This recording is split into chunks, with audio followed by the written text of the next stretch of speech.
जय हिंद साथियों, कैसे हो? उम्मीद करता हूँ कि आप बहुत अच्छे होंगे। आज के वीडियो में अपन व्रत के बारे में पढ़ेंगे। व्रत किसे कहते हैं? सबसे पहले परिभाषा।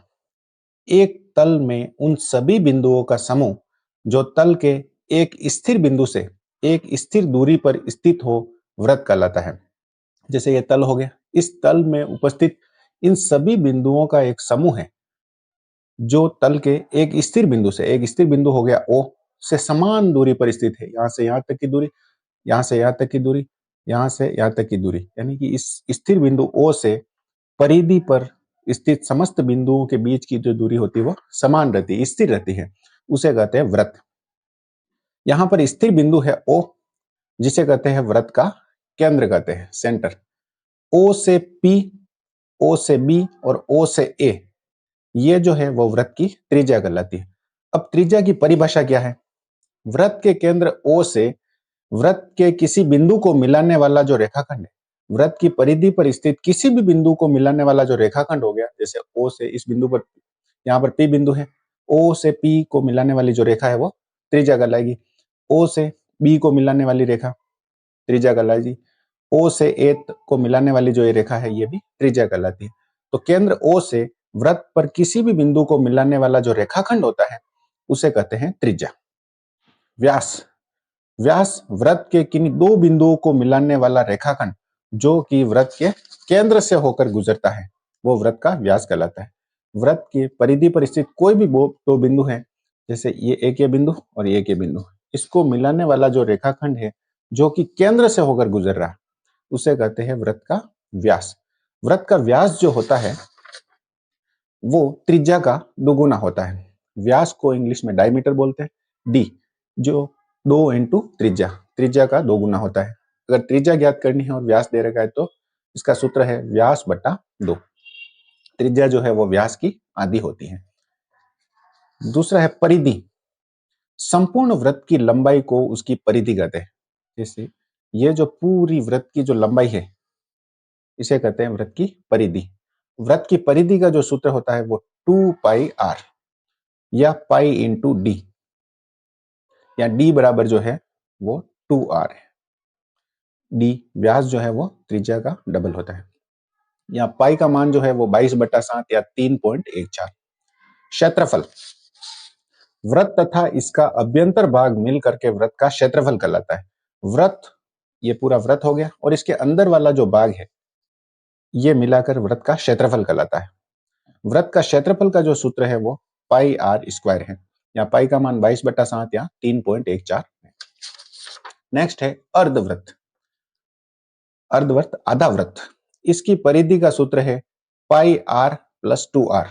इसकी जो पूरी दूरी है यहां से यहां तक की दूरी पाई आर हो गया।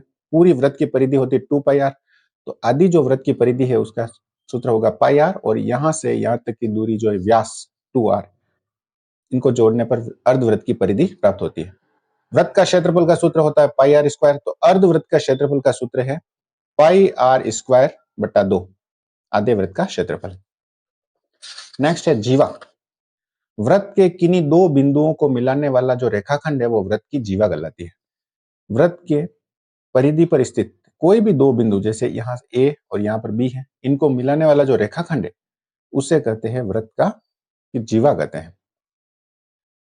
व्रत में सबसे बड़ी जो जीवा होती है वो होती है व्यास। व्यास को व्रत की सबसे बड़ी जीवा कहते हैं, जो कि केंद्र से होकर गुजरती है। नेक्स्ट व्रतखंड। व्रत की जीवा तथा चाप से गिरा हुआ जो क्षेत्रफल है वो व्रतखंड कहलाता है। ये व्रत की जीवा हो गई और ये व्रत का चाप हो गया। इससे गिरा हुआ जो ये क्षेत्रफल है इसे कहते हैं व्रतखंड। जैसे ये व्रत की जीवा हो गई ए से बी, तो ये छोटा भाग जो होता है वो कहलाता है लघु व्रतखंड, और जो बड़ा भाग होता है उसे कहते हैं दीर्घ व्रतखंड। ये दीर्घ चाप है और ये लघु चाप है। नेक्स्ट है त्रिज्यखंड। व्रत की किन्हीं दो त्रिज्याओं व चाप से गिरा हुआ जो क्षेत्र है वो त्रिज्यखंड कहलाता है। व्रत की कोई भी दो त्रिज्या, जैसे ओ ए और ओ बी व्रत की त्रिज्या है, और ये चाप हो गया ए बी, इससे गिरा हुआ जो क्षेत्रफल है, जो क्षेत्र है उसे कहते हैं त्रिज्यखंड। जैसे ये भाग हो गया लघु त्रिज्यखंड, छोटा भाग है वो, और बड़ा भाग जो है वो कहलाता है दीर्घ त्रिज्य खंड। अब अपन एक क्वेश्चन करेंगे। 7 सेंटीमीटर त्रिज्या का वृत्त बनाइए तथा इसका व्यास, परिधि और क्षेत्रफल ज्ञात कीजिए। अपने को 7 सेंटीमीटर का त्रिज्या का एक वृत्त बनाना है, तो अपन स्केल पर प्रकार को 7 सेंटीमीटर खोलेंगे, उसके बाद सेंटर में रख करके और फिर 7 सेंटीमीटर त्रिज्या का एक वृत्त बनाएंगे।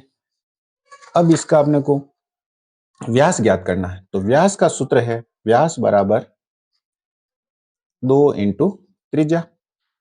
व्यास जो होता है वो त्रिज्या का डबल होता है।